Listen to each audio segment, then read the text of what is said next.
kuwa la qabtay oo maxaabiista ahna si nabad ah oo qurux badan baa loola dhaqmaya waa askarteeni insha Allah ta'ala markii muddo ay xirnaadaan kadibna xoridooda heli doonaan qoladii halkaan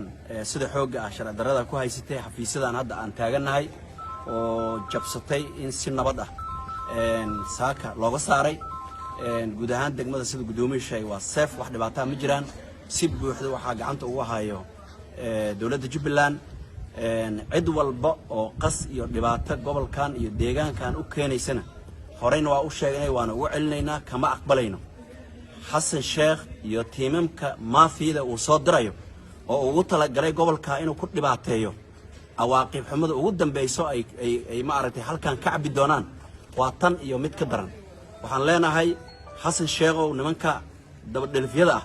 oo gobolkan inay burburiyaan aad u soo diraysid oo bulshadana inay dhibaateeyaan doonayo meeshaada ku cisho hadaadan ku cishin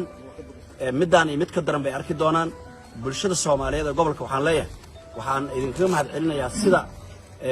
aad noola shaqeyseen oo aad noo garab istaagteen waxaan aad iyo aad uga xumahay oo aan Ilaahay subhanahu wa ta'ala ugu baryayaa dhalinyaradii ciidankeena ahayd labada dhinacba waa ciidankanaga weey kuwa halkaan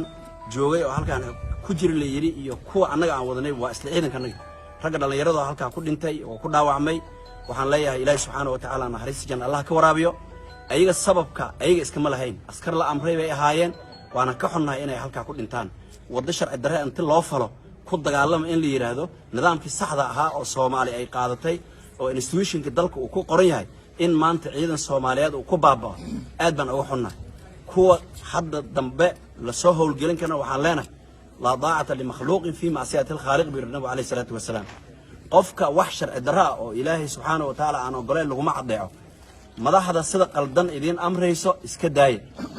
kuwa la qabtay oo maxaabiista ahna si nabad ah oo qurux badan baa loola dhaqmaya waa askarteeni insha Allah ta'ala markii muddo ay xirnaadaan kadibna xoridooda heli doonaan wax dhibaato loo geysanayna male cidii hadda ma aragtay wada qaldan lagu wadana waxaan soo dhaweynaynaa inay noo yimaadaan oo halkaan ay isku soo diiwaan galiyaan aad iyo aad u mahadsantiin